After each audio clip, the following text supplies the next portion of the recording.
Gigi Talk guys.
Makmur gitu ya.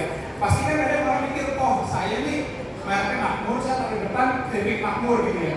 Nah justru itu salah Bapak Ibu, kurang tepat. Kenapa? Itu akan membatasi pencarian algoritmanya di Tokopedia.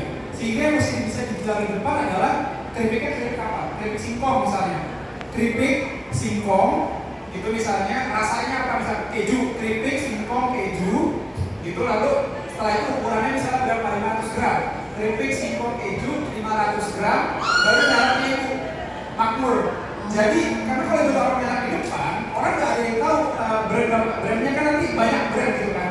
Tapi kalau taruh keripik singkong ini maka akan muncul secara lebih cepat di atas. Nanti akan ditambahkan yang fitur topes dan lain sebagainya. Jadi memang penamaan ini selain pengambilan foto, mungkin nanti juga secara marketing nanti bisa ditambahkan oleh kita terkait dengan bagaimana bisa meningkatkan penjualan. Tapi penamaan produk di Bapak Ibu agar bisa dibaca oleh algoritma sistem itu juga menjadi memegang peranan yang cukup penting. Begitu mungkin Mbak. Oke, Mas, makasih banget. Ini langsung spotlightnya ke Mbak Vina, karena Mbak Vina ini biasa pegang banyak sosmed. Nah, gimana caranya sosmednya tadi efektif nih, bisa sinergi sama e-commerce, gimana kita taruh barang kita di sana. Jadi Mbak langsung aja Mbak Vina udah pegang sosmed apa aja. Itu part 1, part 2-nya ngebanget social media branding yang cocok dengan target market kita. Mbak Vina udah siapin slide, jadi nanti sambil menjawab mungkin ada yang mau ditunjukkan, boleh banget. Nah, dari sini gantian spotlightnya kepada teman-teman, jadi siap-siap angkat tangan duluan kalau mau nanya kepada dua bicara kita. Silakan Mbak Vina. Sebenarnya kalau soal integrasi e-commerce sama sosial media sebenarnya tadi udah terjawab banget sama Mas. Semua bahan-bahan yang mau aku kasih udah dijawab. Jadi kita bisa langsung, kenapa sih kita harus branding ya? Ya, coba kita bisa lihat sosok ini nih. Ini siapa nih namanya ini? Kalau ada yang nggak kenal sih ya biasa. Kalau nggak kenal lah, sih. Terus yang ini apa? Brandingnya kalian mau ngabarin Raffi Ahmad itu seperti apa? Sultan, ya kan? Apalagi? Rafathar aja, ya kan? Ayo dong. Baik, humble, ya kan? Nah itu brandingnya Raffi Ahmad. Nah, kenapa Raffi Ahmad bisa semakin terkenal? Ya karena brandingnya juga udah kuat. Nah, begitu juga dengan produk UMKM yang ibu-ibu punya ya. Mesti ada branding karena apa? Pertama, biar keren. Kalau misalnya tadi tanya teman jual apa? Jual keripik singkong. Oh, itu kalau misalnya cuma kita ngomong keripik singkong doang, kayaknya kurang keren gitu.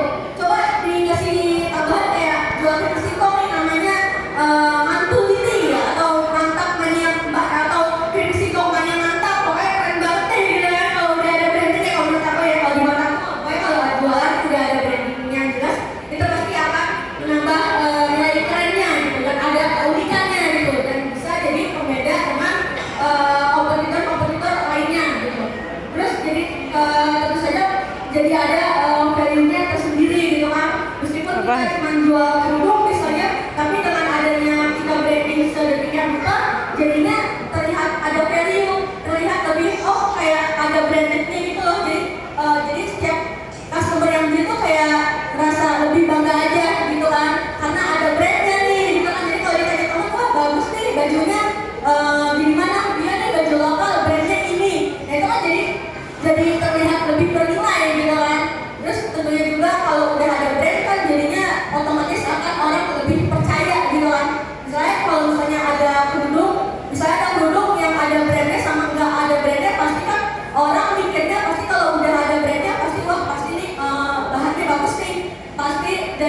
di after salesnya bagus nih, atau customer service-nya pasti baik nih kalau udah ada brandnya kayak gitu.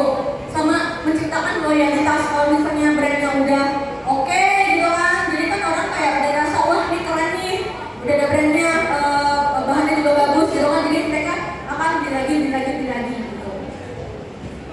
Terus ini yang selanjutnya yang harus dipikirin pas nge-branding produk. Pertama yaitu kita mesti tahu nih target marketnya siapa. Misalnya kalau misalnya target marketnya ABG nih misalnya kan, udah tuh kita ini akan kita tahu nih target marketnya ABG. Terus kita mesti tahu nih strategi komunikasi buat ABG itu kayak apa. Misalnya harus ada asik nih, kata-katanya itu mesti asik, terus mesti dalam penggunaan visualnya misalnya ada warna-warni, ada colorful, cheerful, misalnya begitu. Terus tentunya mesti ini ya, kalau misalnya mau bikin branding jangan lupa selain setelah kita punya target market dan strategi komunikasinya, kita juga mesti tentuin nama mereknya yang catchy itu seperti apa buat target market kita. Terus mesti ada logonya juga, terus mesti tentuin visualnya seperti apa. Terus ada kalau bisa bikin maskot silakan gitu kan. Misalnya contohnya kayak yang lagi terpatri banget tuh di benak aku tuh kayak maskotnya Mixway, es krim Mixway tahu kan. Nah dia kan ada maskotnya tuh, yang mungkin bisa jadi inspirasi juga nih kalau misalnya ada ibu-ibu di sini yang mau bikin produk es krim juga atau bikin produk kopi, nggak bisa mungkin kepikiran tuh bikin maskot kan belum ada tuh ya, orang jual kopi ada maskotnya tuh, mungkin bisa jadi contoh gitu kan. Terus bisa pikirin tagline-nya apa, tagline produknya sama jingle. Itu salah satu ya hal yang harus dipikirin pas branding gitu kan. Terus nah setelah tercipta branding, ibu-ibu di sini juga bisa tuh mikirin marketingnya seperti apa nih enaknya nih. Jadi marketing itu ada beberapa hal ya, ada dari konten itu yang utama dari sebuah marketing, dan konten itu ada bermacam-macam ya. Jadi konten itu nggak mesti jual apa ya, konten kebanyakan kan kalau UMKM itu kalau soal konten pasti isinya kontennya jualan. Padahal dalam menciptakan konten kita nggak harus jualan dulu, tapi kita harus bikin mengkreasikan konten yang bisa mengundang orang untuk komen, mengundang orang untuk like misalnya gitu. Nanti kita ada riset selanjutnya ya kalau soal konten. Terus ada website. Jadi kalau misalnya teman-teman mungkin udah ada lebihan budget, misalnya mau terlihat lebih profesional, mungkin bisa ada tambahan website gitu. Terus yang ketiga networking. Kalau networking itu misalnya buat nanti kan lama-lama nih UMKM pastinya berkembang kan, pastinya akan membutuhkan networking. Networkingnya itu seperti calon investor sama buat saya notaris gitu kan. Kebetulan aku bawa Pak Notaris nih, suami aku. Oh iya begini ceritanya. Nah biasanya itu UMKM itu ketika mau mengembangkan usahanya kan butuh notaris tuh buat misalnya buat tarik investor sama buat peminjaman uang di bank. Nah biasanya itu butuh legalitas melalui notaris. Nah ini ada di notaris ini. Nah itu adalah salah satu networking ya yang harus dimiliki setiap UMKM nantinya gitu kan. Terus ada advertising sama influencer. Terus ada melalui e-commerce, melalui Tokopedia dan lainnya. Terus melalui afiliator dan juga melalui bazar-bazar untuk memperkenalkan produknya gitu. Terus next. Terus lainnya adalah ide-ide perkontenan duniawi yang bisa dibikin sama para pengusaha UMKM ya untuk media sosial gitu kan.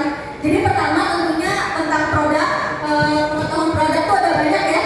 Jadi mesti kasih tahu keunggulan produknya apa aja di media sosial, dan juga di e-commerce juga mesti tahu, mesti di deskripsi itu mesti kasih tahu tuh keunggulannya apa aja, pembedanya itu apa aja dari produk kompetitor gitu kan. Misalnya jualan kerudung, nih keunggulannya, best sellernya kerudung ini adem, kerudung ini punya banyak warna, misalnya seperti itu. Terus kasih tahu juga nih kenapa apa aja alasan kenapa produknya mesti dibeli. Terus kasih tahu juga harga yang jelas di media sosialnya gitu kan. Lokasi pembeliannya di mana aja gitu kan. Jadi nggak banyak nih, soalnya kadang UMKM tuh males tuh kasih tahu lokasi pembeliannya dari mana aja gitu kan. Makanya harus sejelas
kolaborasi sama influencer, dan tentunya info diskon sih ini penting karena setiap orang suka diskon termasuk saya. Siapa yang ada? Ya, ini mesti sering-sering nih ngasih info diskon di media sosial maupun di e-commerce. Aku akan stop di sini supaya biar teman-teman di sini bisa bertanya apa ya. Nanti sambil nanya aja. Seperti biasa, pertanyaan tertentu yang akan bertanya dari Roni ya. Langsung saya. Misal profession berarti tren fashion terkini itu ada di dashboardnya. Kira-kira apa sih yang lagi laku dan sebagainya. Lalu yang kedua, peluang untuk diikuti dalam campaign atau kampanye-kampanye UMKM di dalam Tokopedia jadi lebih besar. Iya. Cek, ya saya lanjut. Jadi untuk campaign di kami cukup banyak. Yang pertama misalnya ada campaign bangga lokal untuk produk-produk lokal. Lalu ada kampanye misalnya kumpulan toko pilihan. Nah melalui kampanye ini dengan Power Merchant dan Power Merchant Pro dengan biaya potongan tadi akan jauh lebih bisa diikutkan produk Bapak Ibu, toko Bapak Ibu sudah bergabung di PM atau PM Pro. Lalu yang ketiga, dengan bergabung menjadi Power Merchant dan Power Merchant Pro tentunya akan ada peluang-peluang lain seperti misalnya untuk peningkatan modal usaha. Begitu, misalnya di kami kan punya modal toko. Modal toko ini adalah kemudahan bagi para pelaku UMKM yang ada di Tokopedia untuk mengakses kredit untuk modal usahanya, meningkatkan skala usahanya.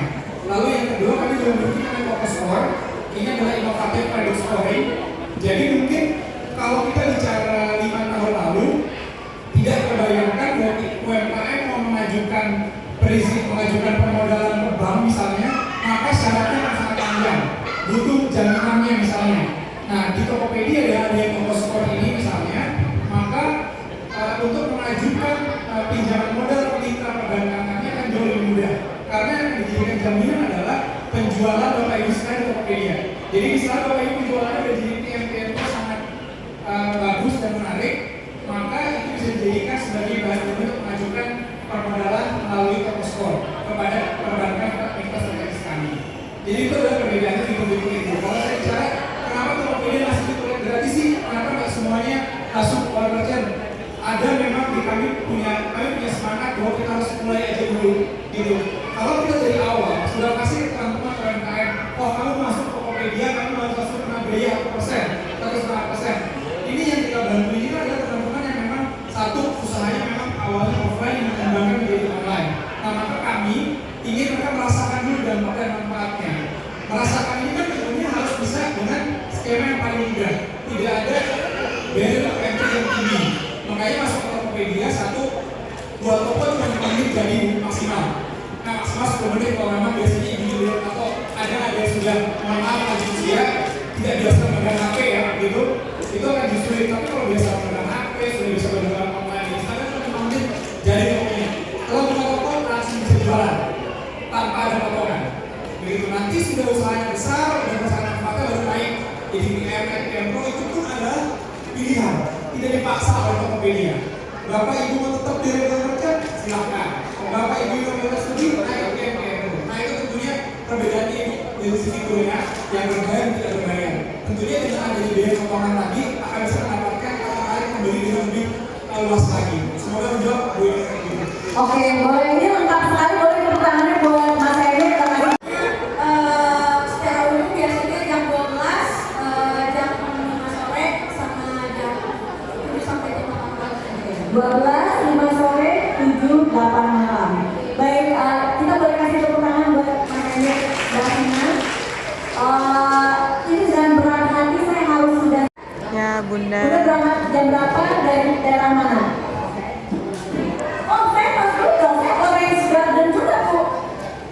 Iya, itu benar, Jakarta Barat. Kalau Ibu dari mana? Saya Ragunan, Jakarta Selatan. Ini benar? Payung, selamat dulu nih usahanya luar biasa hari ini udah mau belajar, ikut aktif nanya juga. Tentunya doa saya apapun yang diupayakan ya, ini membawa keberhasilan tidak hanya di 2022 yang lima bulan ini, tapi juga tahun depan 2023 cuan untuk kita semuanya, ya kan? Kalau kata Mbak Vina tadi jangan lupa konten itu bukan soal nasi